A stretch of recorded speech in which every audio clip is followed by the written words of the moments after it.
Muy buenas tardes, amigos. El día de hoy vamos a hacer un alto en los temas de la coyuntura, en toda esta hoguera en que se ha convertido la política nacional en términos institucionales, en términos políticos, en términos económicos y sociales. Y vamos a tratar de mirar más allá de la coyuntura. Vamos a tratar de interpretar, de acercarnos a las grandes tendencias que atraviesan la crisis política. Una de ellas tiene que ver con los intentos del presidente Castillo y un sector del país, un sector colectivista, de reescribir la historia nacional. El presidente Castillo, en su mensaje de Fiestas Patrias, habló de un proyecto de una república plurinacional con equidad de género, pero para fundamentar esto soltó un concepto: más de 500 años de opresión occidental. Y esto implicaba que el virreinato y la república habían sido escenarios absolutamente adversos para el mundo indígena. Para reflexionar de todos estos temas, para intentar acercarnos a qué significa la historia con respecto a estos relatos que instrumentalizan narrativas con objetivos de poder, con objetivos muy coyunturales, el día de hoy hemos convocado al doctor en filosofía Samuel Rivera, un reconocido académico de gran trayectoria en el país, quien viene publicando una serie de textos que a mi entender van a dejar huella en el pensamiento político peruano. No solamente textos filosóficos, sino textos históricos que recuperan el papel de intelectuales como por ejemplo José de la Riva Agüero, que tarde o temprano tendrán que regresar, ser reinterpretados en una nueva síntesis nacional. Buenas tardes, doctor Rivera, gracias por la conversación. ¿Qué tal? Buenas tardes. Gracias por la invitación, gracias por este espacio de reflexión. Yo siempre Bueno, contento de colaborar. bueno, mi primera pregunta sería, ¿se ha sostenido, hay el intento de construir un relato que nos señala que el Perú vive o atraviesa 500 años de opresión occidental en la que supuestos pueblos originarios han sido aplastados y marginados? Por lo tanto, la conclusión sería que es hora de darle protagonismo a estos pueblos originarios para terminar con estos 500 años de exclusión y de opresión. Digamos, eh, explíquenos cuánto de esta narrativa tiene que ver con la realidad. Por ejemplo, yo quiero plantear antes de que usted siga, eh, el virreinato fue el espacio en el que se construyó el mundo indígena. El virreinato fue el mejor amigo del mundo indígena si miramos la historia nacional en términos gruesos. Explíquenos, por favor, doctor Rivera. Bueno, quisiera comenzar con la aclaración de que daré mis opiniones no en calidad de historiador, sino en calidad de ciudadano, digamos, ¿no? Porque si bien he incursionado, yo creo que no tan mal, en textos de tipo histórico, eh, sin embargo, siempre hay un cierto margen de referencia que se le debe conceder al historiador formado profesionalmente, ¿no? Mientras que yo soy una especie de historiador, digamos, por imitación, ¿no? No se me ocurre en este momento. Pero hay una rama de la filosofía que es cercana a las ciencias sociales y que es la que precisamente yo practico, que se llama la hermenéutica filosófica, ¿no? Y es a través de la hermenéutica filosófica que yo me he acercado a textos históricos y los he tratado de interpretar. Los historiadores quizás no siempre están tan contentos con las hipótesis y los conceptos que introduzco, por eso es que hago esta advertencia de que hay que tomar todo esto, en mi opinión. Además, pienso que la opinión de un filósofo sobre temas históricos también debería ser tomada en consideración en el discurso público, ¿no? Finalmente, los Por filósofos supuesto. tenemos un cierto derecho de reflexión autónoma, incluso si no hubiéramos estado interesados en ningún tema relativo a la historia, que no es mi caso, ¿no? Yo me he interesado en la historia política, particularmente de la época de la independencia y en el siglo XIX.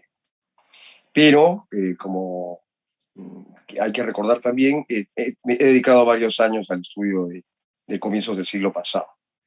Y estamos en una época semejante a eso. Ahora, Respecto de los 500 años de opresión de cualquier tipo que pudieran haber sufrido unos pueblos originarios, quizá esto demuestra cómo esta idea del relato o la narración política es mucho más importante en la vida social que la verdad. Es decir, que las personas están dispuestas a ser leales con un relato sin estar demasiado preocupadas de si esa lealtad pone en riesgo la veracidad histórica o no la pone. Para comenzar, nosotros tenemos una conciencia sumamente disminuida de la historia anterior a la ocupación española. Yo soy de la idea que tenía también Ribagüero y que era común en su época y que ahora se ha vuelto más bien disidente, de que solamente hay historia en sentido propio cuando nosotros tenemos registros narrativos del pasado. Es decir, cuando tenemos documentos que nos pueden permitir construir de una manera narrativa, contando lo que ha pasado, ¿no? El periodo al que queremos hacer referencia. Entonces sabemos algo de los últimos incas y sabemos algo un poco más vago de los incas precedentes, pero como una cosa de hecho no sabemos nada de otros reinos que existieron con anterioridad. ¿No? Sabemos que el imperio de los incas duró unas cuantas décadas, así que buena parte de lo que nosotros creemos que sabemos del imperio incaico puede resultar un poco fantasioso o impreciso o improbable, pero nosotros sabemos que hay una historia de 2 o 3 mil años precedente de innumerables culturas de la costa y de la sierra, del norte y del sur, del altiplano y de los arenales que dan al Océano Pacífico, de los cuales en realidad no tenemos sino sus restos. Desde el punto de vista que tuvo José de la Ribagüero y Osma, que lo estoy citando acá para acomodarme un poco a alguien que era historiador profesional, el pasado tiene sustancia en la medida en que puede ser contado. Un pasado del cual no podemos contar, sino hacer un recuento, por ejemplo, decir la pirámide de tal, ¿no? O los huacos de tal o cual tipo, es un pasado que en gran medida debería ser reservado a la arqueología. Entonces, ahora un ratito déjame terminar esta idea, es que cuando uno habla de pueblos originarios que posiblemente habrían sido sometidos durante 500 años, la gran incógnita es saber qué pueblos serían esos, ¿no? Porque solamente tenemos un entramado histórico, quizá de los últimos 50 años antes de la llegada española, y de antes de eso no sabemos prácticamente nada.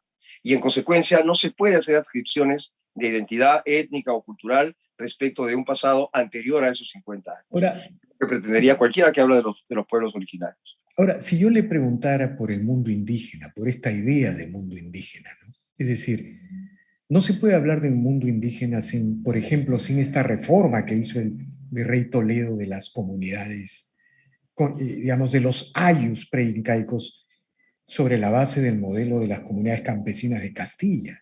Lo dice el propio José María Arguedas, ¿no? Uno de los símbolos del indigenismo, ¿no? Nosotros acabamos de publicar una reseña de este trabajo sobre la influencia hispana de Arguedas, ¿no? En las comunidades campesinas. Bueno, tampoco se podría explicar el quechua, ¿no? Digamos, como lengua que se difundió como una especie de lengua franca en un mundo indígena que a la llegada de los españoles hablaba más de 40, 60 lenguas, dicen algunos, ¿no? Tampoco se podría hablar de un arte, de una cultura, es decir, todo lo que se llama indígena en el Perú, de alguna manera es producto de de ese encuentro de dos mundos, de ese mestizaje. Explíquenos sobre esto. Y de alguna manera ese mundo indígena se creó, se forjó, prosperó en el virreinato. Mejor porque no hacemos algo, una propuesta, que la estoy haciendo al paso. Podríamos más bien, para ayudar a la persona que nos está escuchando y que tiene inquietud por el tema, referirnos a la constitución de las nacionalidades europeas en el siglo XIX. A ver, lo seguimos. Por ejemplo, nosotros sabemos que la lengua que se habla hoy en Italia, que llamamos nosotros italiano, en realidad corresponde a la zona norte, ¿no? a el idioma que se hablaba en el Piamonte, ¿no? Del mismo modo, en Alemania había una cantidad variada de dialectos, que todos eran derivados del gótico, germánico, pero que básicamente se unieron en una sola lengua para constituir el alemán actual, en vista de la unificación alemana que se produjo en el siglo XIX tardío, ¿no? Y podríamos decir incluso eso de Francia, ¿no? En Francia también se hablaban distintos dialectos regionales que no eran el idioma que nosotros conocemos ahora. Nosotros identificamos a los estados nacionales en una de sus características centrales, que es el idioma, ¿verdad? Que es lo que entiendo que se me ha estado sugiriendo.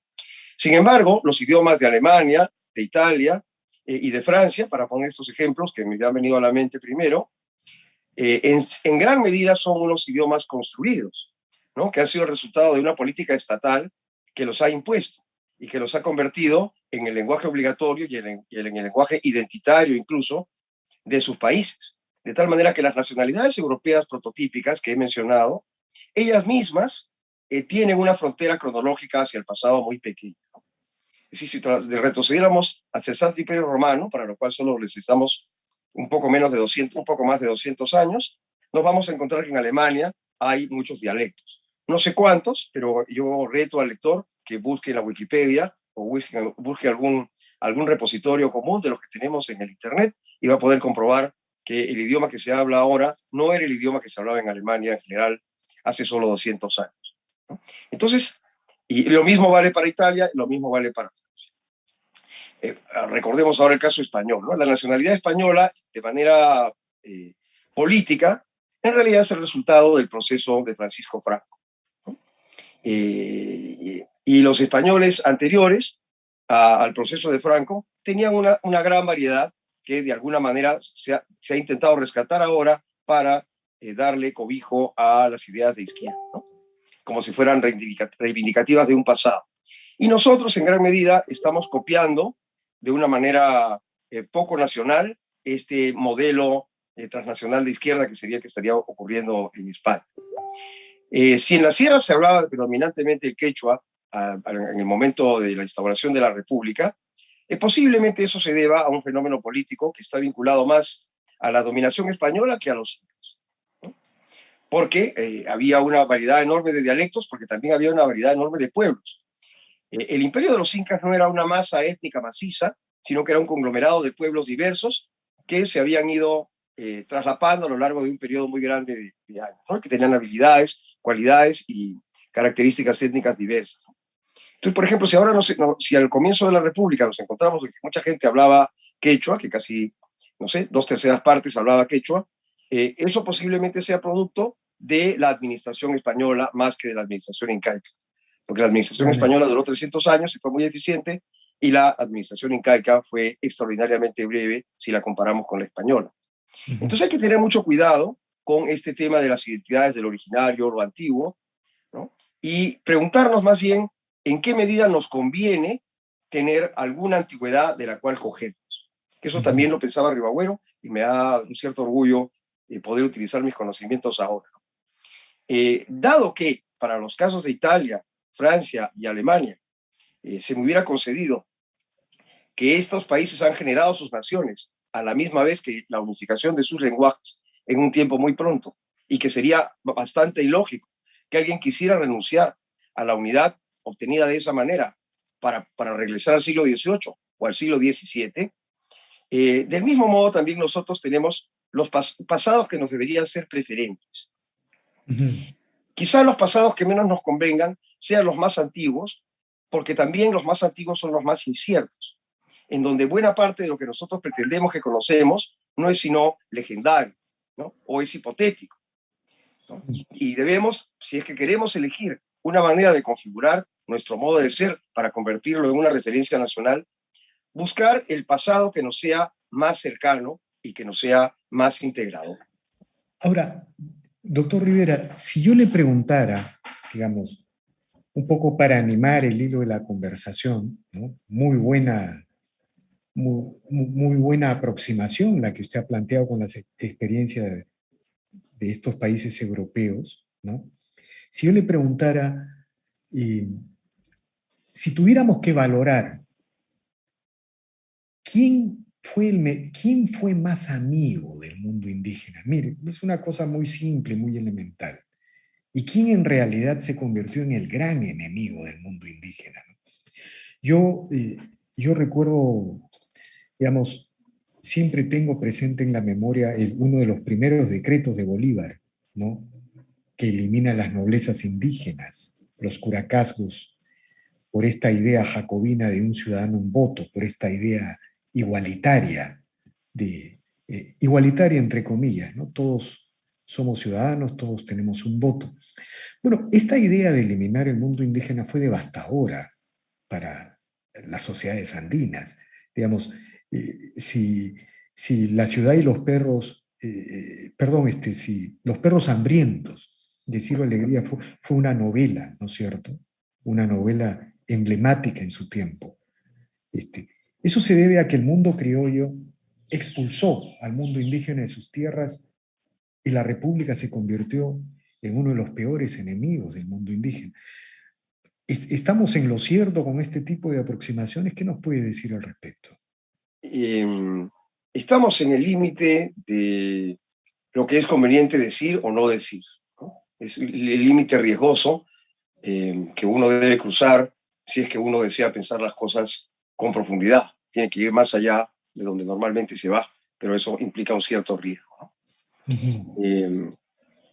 Yo creo que cada vez va quedando más claro en la conciencia colectiva, quizá con cierta lentitud, pero es un proceso que está ocurriendo, que el régimen republicano ha sido devastador para los Andes.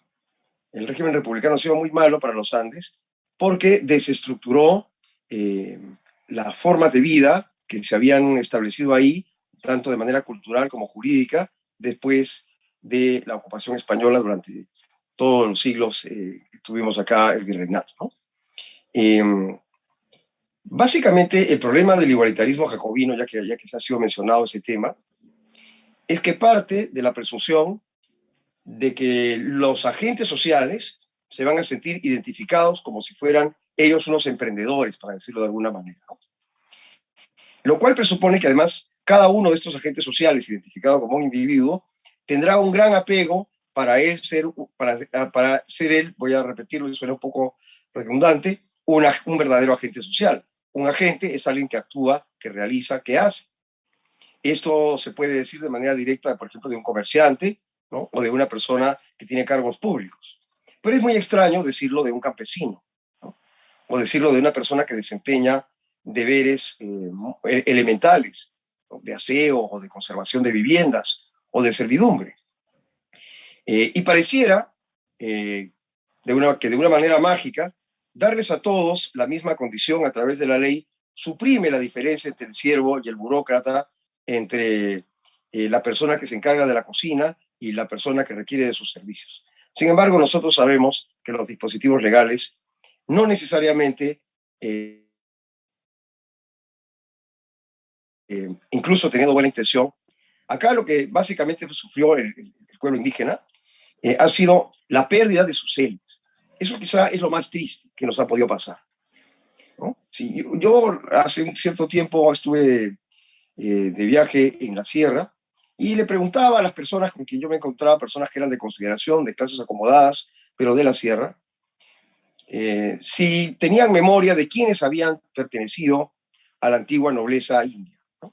No estoy hablando de la nobleza española, porque eso sí se acordaban un poco, sino de la indígena. Y curiosamente, no había el menor recuerdo de quién había sido o no había sido cacique, de qué familia estaba o no estaba emparentada con los antiguos señores indígenas, los señores naturales de la tierra, ¿no? Es decir, había una sepultura de olvido sobre aquello que en otros lugares es motivo de orgullo, ¿no? Y de autoidentificación. De una manera natural, uno se identifica con las élites. Alguien podría creer que esto es discriminatorio, que es muy malo de mi parte moralmente, pero así como un joven se identifica con un artista, porque piensa que el artista tiene las cualidades que él desearía tener, ¿no? Y ese artista de alguna manera marca su personalidad, ¿no? Para poner un ejemplo banal, los pueblos también tienen personajes simbólicos que encarnan sus deseos, sus anhelos, sus expectativas y su orgullo. Eso Ujú. ocurre en el mundo civil, incluso republicano, pensando en los grandes héroes de las batallas, o en la persona que cruzó por primera vez los Andes de un avión, o en el señor que se suicidó en nombre de su padre. Ujú. Pero de una manera no tan extraordinaria, en cualquier pueblo de cualquier parte del globo, existe el orgullo a través de la clase que representa mejor lo que uno es. Es decir, yo digo esto en calidad de que yo mismo soy un plebeyo, ¿no? Si yo fuese un marqués como Ribagüero, quizá lo que yo dijese podría considerarse marcado por mi condición. Pero aquí ni es en un sentido ni en el contrario. Ujú. El fenómeno de que hay élites y que las élites son objeto de orgullo de las poblaciones es algo que va con la naturaleza humana, ¿no? Es decir, que incluso si nos representase una persona no tan talentosa en el mundo internacional, por una solidaridad extrema, uno se vería en la obligación de sentirse contento de que la nación de uno está representada así, porque es Ujú. preferible a no estar representado. Ahora, partiendo de esta aproximación que plantea doctor Rivera, si yo le preguntara, ¿nos hubiese ido mejor con un sistema monárquico constitucional que con un sistema republicano?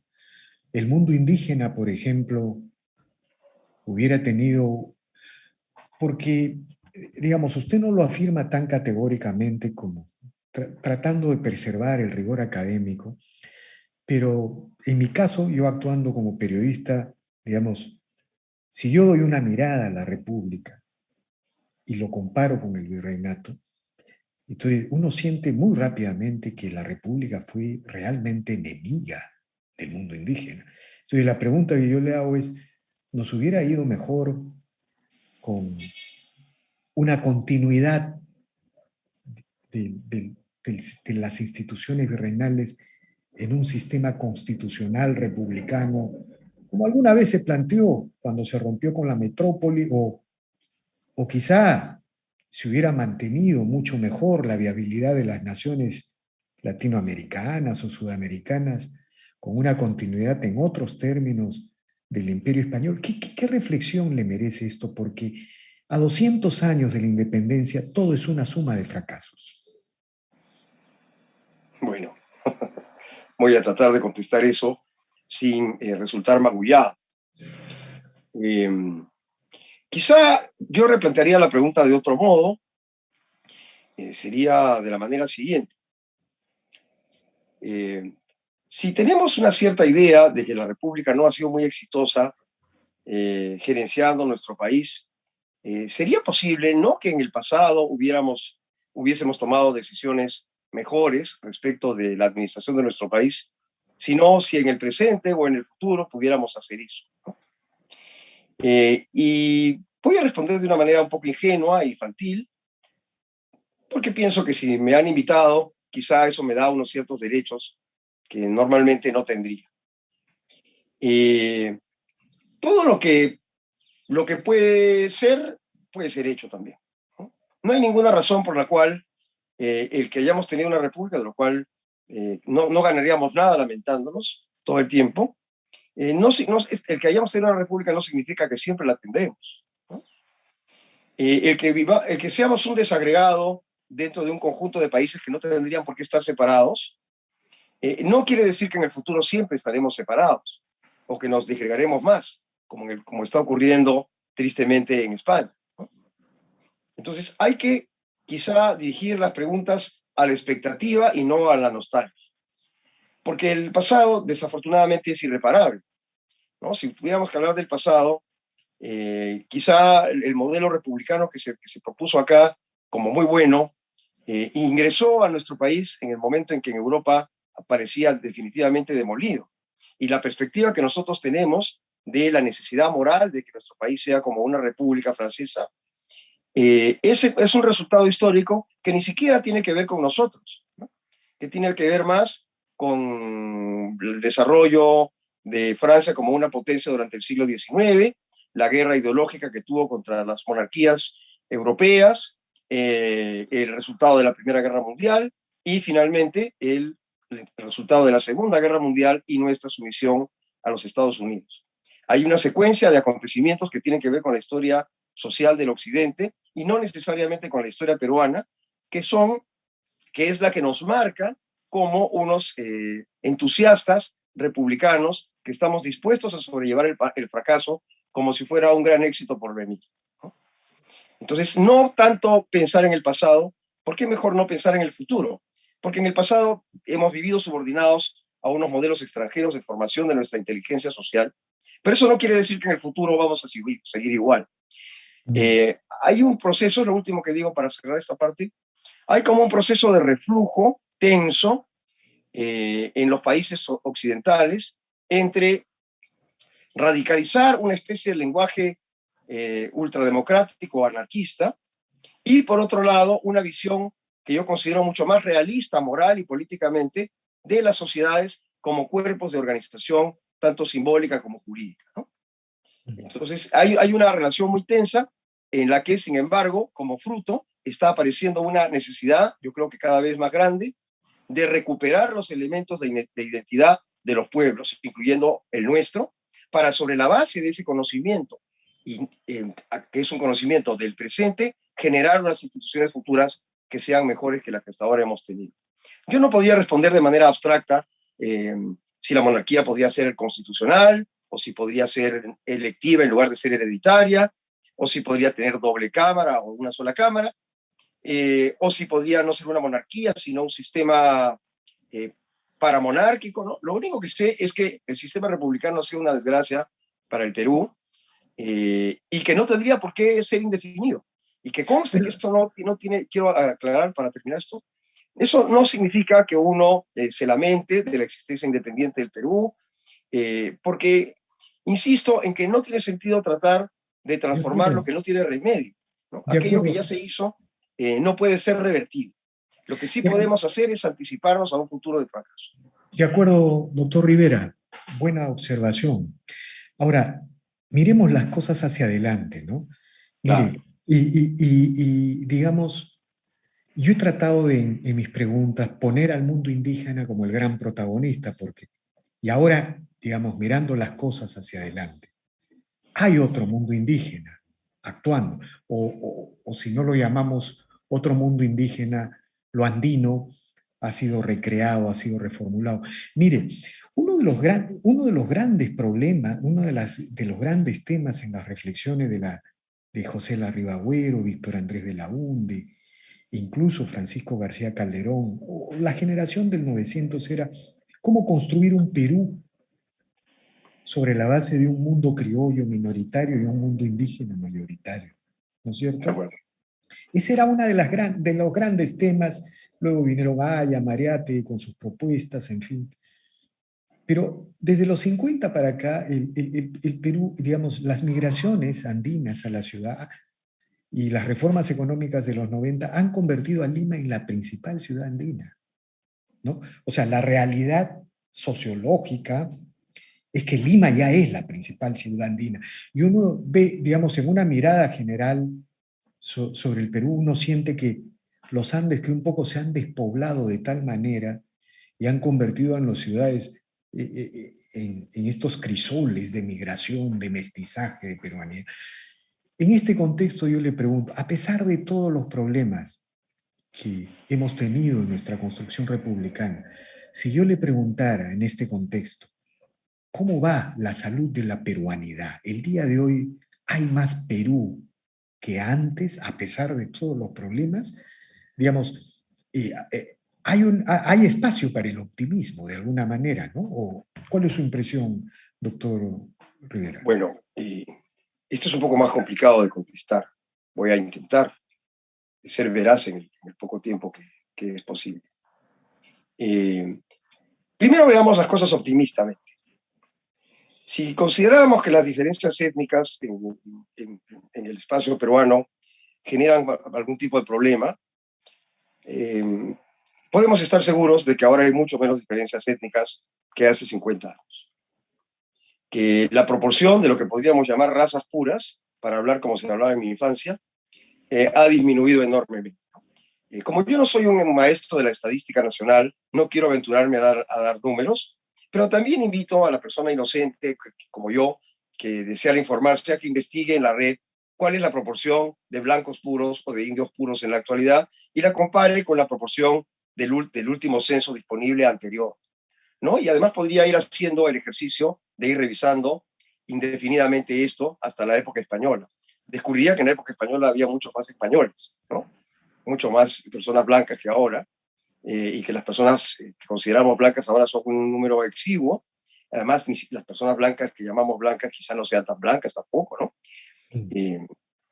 Pero el hecho es que no se puede objetar que la inmensa mayoría de la población, no solamente rural, sino básicamente urbana, es una población mestiza, que tiene una diversidad muy grande de mestizaje. Además, es un mestizaje que ha eliminado incluso, hasta cierta medida, la diferencia regional, ¿no? Porque en las grandes ciudades, pero especialmente Lima, han sido focos de migración de pueblos que durante la época rural, para hablar de alguna manera, se mantenían una cierta diferencia, ¿no? Esta diferenciación, además, viene de la época española y tenía una finalidad identitaria, podríamos decir, ¿no? Era que las gentes de distintos pueblos se reconocían como distintas y eso es una manera, yo creo, muy importante de reivindicar una manera de ser feliz en la vida, ¿no? Es saber quién es uno. Cuando uno no sabe quién es, entonces es muy difícil ser feliz. Pero bueno, como estoy hablando de la parte positiva y no de la negativa, el hecho de haber coexistido múltiplemente personas de procedencia diversa, que en realidad unos eran yungas, otros eran aymaras, otros eran chancas, etcétera, y han venido a este crisol de Lima, lo que ha terminado ocurriendo es que hemos generado algo que no existía, que podemos llamar, para hablar de una manera equívoca, pero clara, la raza peruana, ¿no? Ajá. Hemos creado la raza peruana como resultado de nuestros errores, de nuestra administración pésima, de las desigualdades, de la corrupción, de las anomalías del sistema político que nos hemos autoimpuesto o que nos han impuesto y que nosotros luego resignadamente hemos obedecido. Y finalmente hay un producto positivo, ¿no? Que es que hay una especie de normalización del peruano, ¿no? De tal manera que en Miraflores y en Comas, en Chosica y en La Punta, toda la gente puede gritar cosas como gol, que a mí me parece que a mí no me gusta el fútbol, No, doctor pero la Rivera, gente canta Perú campeón en todas partes, ¿verdad? Y exactamente. estos elementos son muestra sintomática de una identidad posterior que hemos adquirido como efecto del camino que hemos tomado, que ni siquiera era un proyecto, sino que es como un conjunto de accidentes que han desembocado en lo que insisto en llamar la raza peruana, que es que la gente, no sé, seguramente a varios les debe haber sucedido, estar en el extranjero y decir, ellos son peruanos, y haber acertado, a pesar de que no existe el rasgo peruano, ¿no? Si yo fuera la Alemania de Hitler a que me hicieran un análisis de mi tipo biológico, seguramente sería un problema altamente difícil de resolver para los científicos nacionalsocialistas, ¿no? Pero Claro. para nosotros, en cambio, yo soy una persona rara dentro del mundo normal. Pero eso Ahora, es un producto positivo de lo que nos ha ocurrido, porque es más difícil hacernos reproches sobre quién es más blanco que quién no, cuando nadie sabe de dónde ha venido. y, por ejemplo, una cosa bien muy significativa es que, digamos, en los 60 en el Perú hablábamos de varones del azúcar, y bueno, los apellidos eran alemanes, una serie de apellidos que se cruzaban en los llamados varones del azúcar. Pero el día de hoy las grandes agroexportadoras están conducidas por peruanos o burguesías de origen andino, por ejemplo, ¿no? Eso es eso es un signo distintivo de cómo se ha movido el, las bases económicas y sociales del Perú, que tienen su reflejo en esta cultura que usted describe también, ¿no?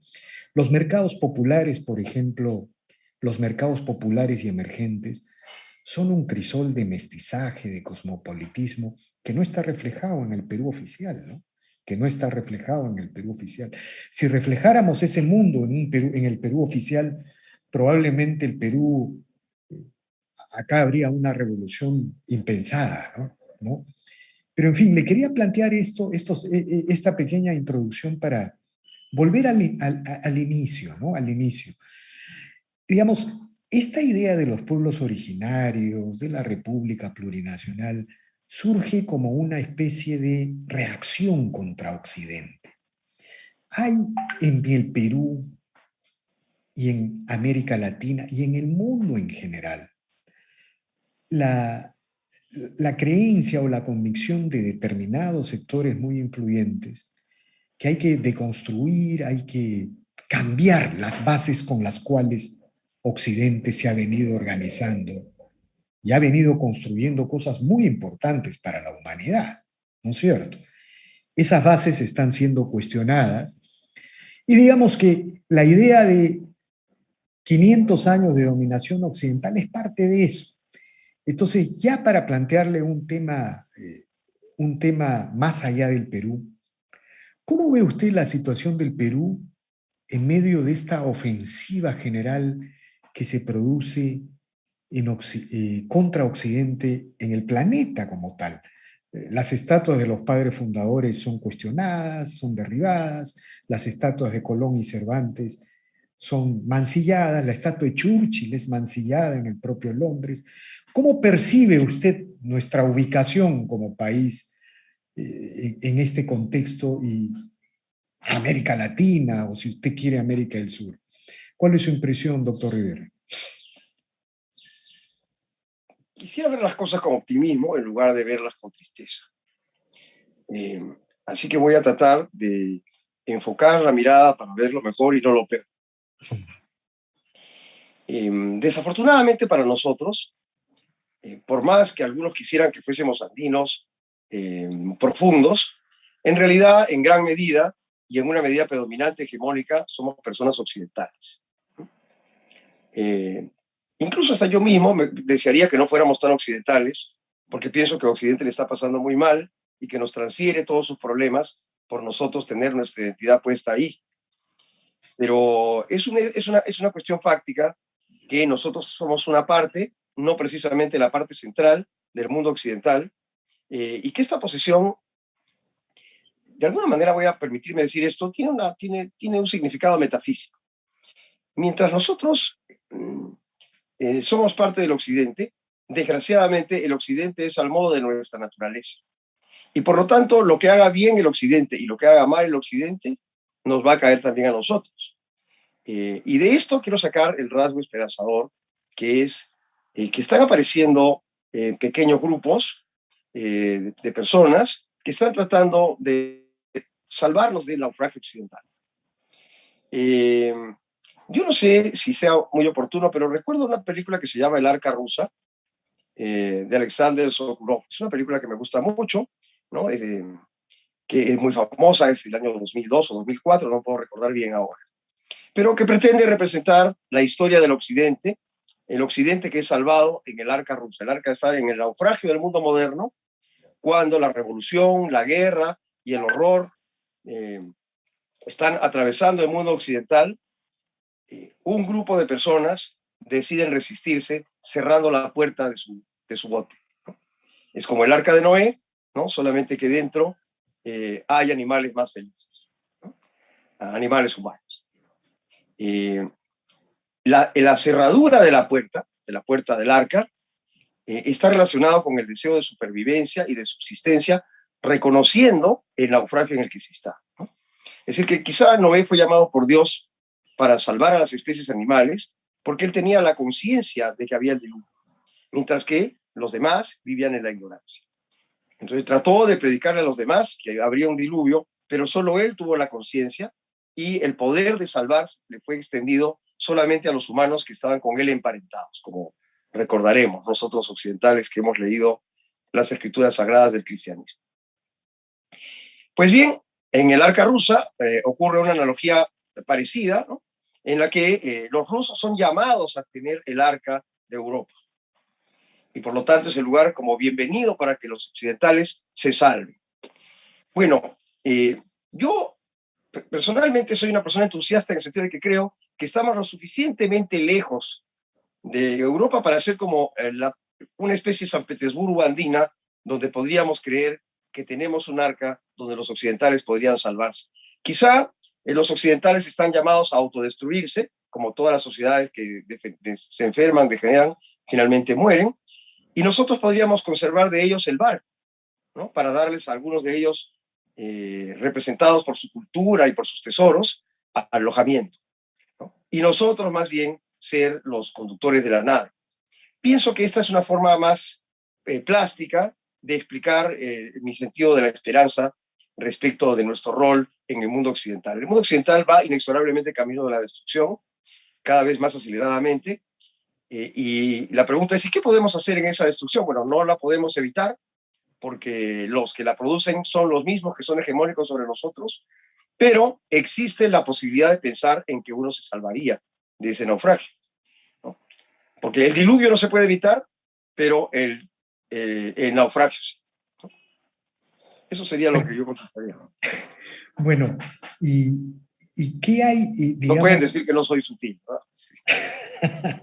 Porque lo que ocurre es que, permítame por favor, lo que ocurre es que este pensamiento de salvarnos del naufragio occidental, conservando lo mejor, quizá, y hacer el arca peruana, ¿no?, de la raza peruana pueda ser preservada de ser destruida, quizá es un pensamiento que ni es de derecha ni es de izquierda, Ahora, lo que puede ser apropiado por la derecha y por la izquierda, el pensamiento de un pueblo que requiere salvarse y que se podía salvar a través de su mestizaje, se podía salvar a través de su herencia común no occidental, para dentro de ella acoger los restos del diluvio de los demás. Yo creo y que en es una estos, bonita idea y creo que la izquierda y la derecha están llamadas a pensar un poco así este pobre país.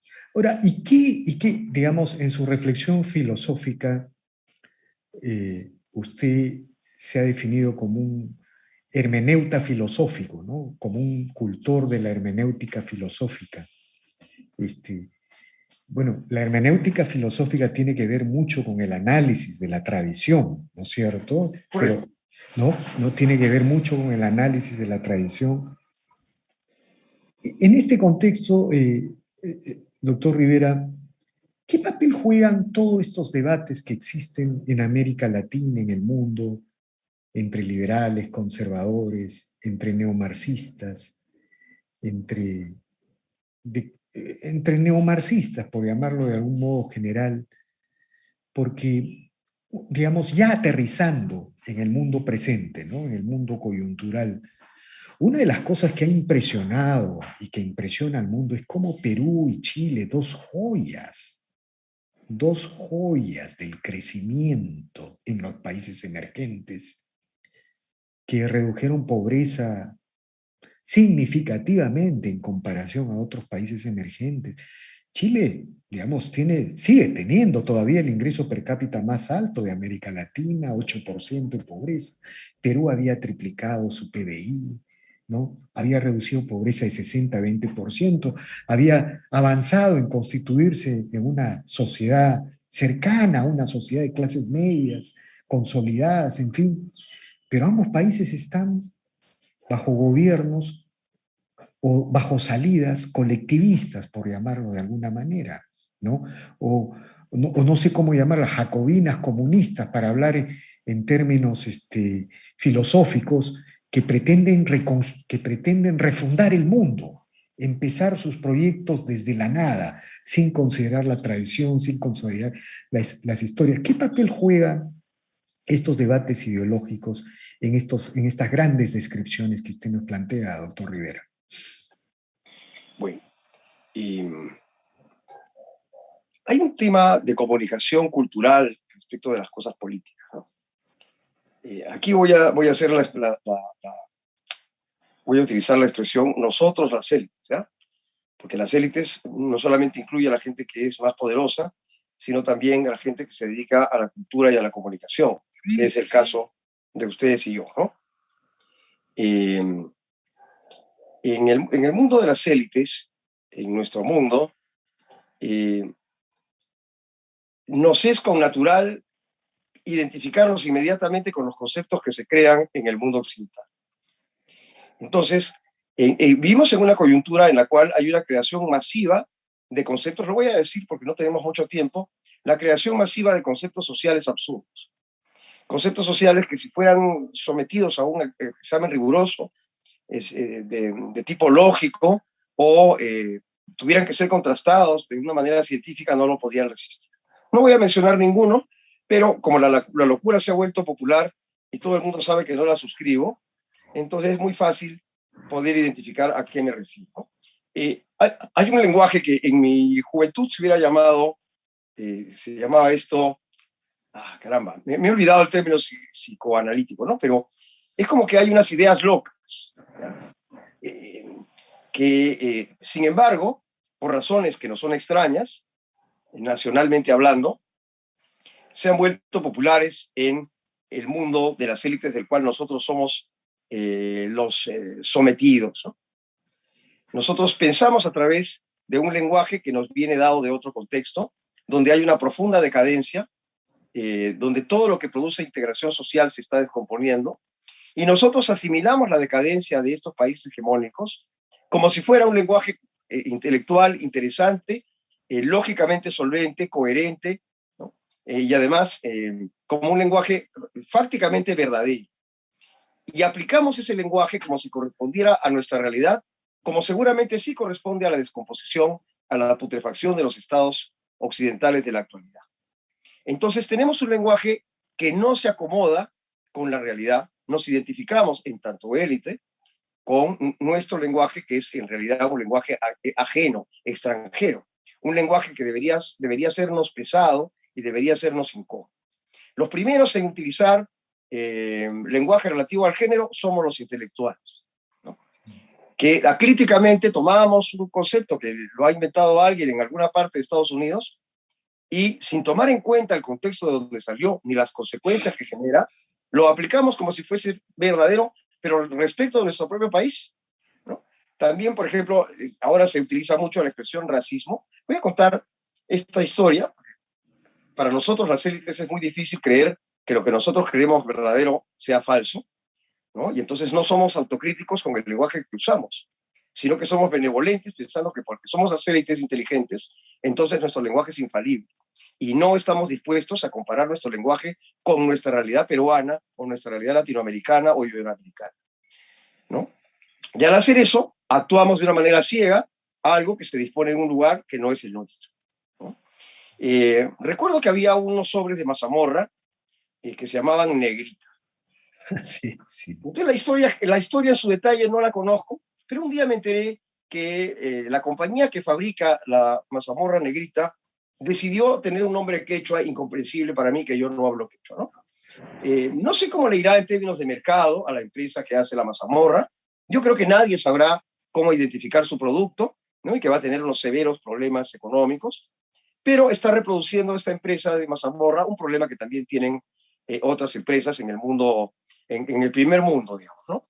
Que intentan favorecer temas relativos a los usos de la sexualidad o a la identidad sexual y están dispuestos a ser más pobres con tal de ser más buenos. Pero yo no sé, pero la idea de la mazamorra Negrita y de por qué citarla acá es porque supuestamente nosotros somos racistas. No quiero decir que no seamos en absoluto racistas para que las personas que se sienten contentas pensando que somos racistas no se sientan ofendidas de que yo les digo que no somos racistas, sino que dejemos que esas personas sigan sufriendo para por lo menos tengan patrimonio de su verdad, de su libertad, quiero decir, ¿no? Pero sí pensemos seriamente esto. En Estados Unidos, hace 50 años, pregunto, ¿no? 50 años, de repente 60, ¿acaso no había lugares especiales para que las personas negras hicieran sus necesidades? ¿Acaso no había espacios distintos para el negro y para el blanco? ¿No? ¿Acaso no tenían que ir en distintas partes del coche? ¿No tenían que ir a colegios diferentes? ¿No? Eso es racismo. En el Perú, una persona de raza negra o mulata o samba emancipada podía estudiar en San Marcos en el siglo XVIII. Y podía tener sirvientes, y podía, una persona que era esclava en el Perú, en el siglo XVIII, podía comprar su libertad negociándola con su señor, ¿no? Cosa que no creo que muchos negros americanos del norte hayan tenido la suerte, ¿no? Luego había cofradías de gente negra en la misma iglesia donde iba también el blanco, porque a la misa iban todos, ¿no? Y no había misas para negros y misas para blancos, como en Estados Unidos sí hay, pero por lo menos había misas protestantes. Y las cofradías tenían como una de sus obras de caridad comprar la libertad de los hermanos de raza que estaban bajo cautiverio, ¿no? Me pregunto si en Estados Unidos eso habrá existido, ¿no? Para nosotros, brutalizar a una persona por el hecho de tener un color distinto es algo abominable ahora, ha sido algo abominable hace 100 años, y creo que ha sido algo abominable siempre, ¿no? la mera idea de eso no se nos ocurre, ¿no? Ni los más inteligentes y aviesos imaginativos novelistas han creado todavía algo que se parezca a una tortura de personas por el color que tienen. Cosa que, sin embargo, todos sabemos que en Estados Unidos sí pasaba, ¿no? Los americanos se quejan mucho del racismo y les doy toda la razón. Son un país que hasta el día de hoy es muy racista, puesto que los policías, por alguna razón, suelen matar a muchas personas negras en lugar de matar a muchas personas blancas. Pero yo hago la pregunta de cuántas personas indígenas son matadas sospechosamente por ser indígenas. Para comenzar, ni siquiera es que haya muchos indígenas, ¿no? Pero suponiendo que los indígenas fueran el 10% de la población, la pregunta es, ¿quién los mata por ser indígenas? ¿No? Bueno, y la pregunta es, ¿por qué tendríamos que tener preocupación de algo afroperuano cuando hemos estado hablando en la primera parte que prácticamente ya no existe la designación étnica para una persona? Yo soy afroperuano, ¿no? Yo me pregunto, para las personas que están viendo esta transmisión, ¿no? ¿Yo qué cosa soy? Mi nariz debe ser afroperuana, ¿no? Pero yo no me identifico con nada africano, ni tampoco con nada indígena, ni tampoco me identifico con un español, ¿no? Me identifico como una persona peruana. Y en consecuencia en mí no existe el conflicto de que mi parte negra está siendo hostilizada por la blanca o viceversa. De acuerdo. Entonces esto de la mazamorra negrita, ¿qué nos relata? Nos relata lo siguiente, que termino, y es que nosotros, las élites, utilizamos un lenguaje que corresponde a un contexto que no es el nuestro, y por lo tanto no estamos en la capacidad de comprendernos a nosotros mismos bien. De acuerdo, de acuerdo.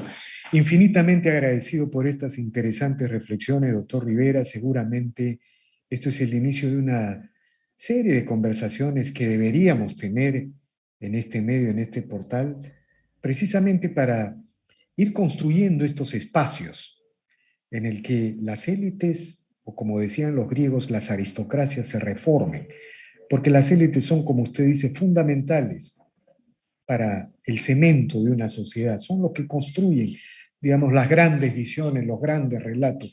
Las ideas mueven la historia, sigue siendo así, siempre ha sido así. En fin, le agradezco infinitamente por estas reflexiones, doctor Rivera. No, muchas gracias a ustedes, muy, muy gentiles. Muy bien, doctor Rivera. Bien, amigos, esta ha sido una nueva edición de Diálogo del Montonero. Regresamos en la siguiente edición.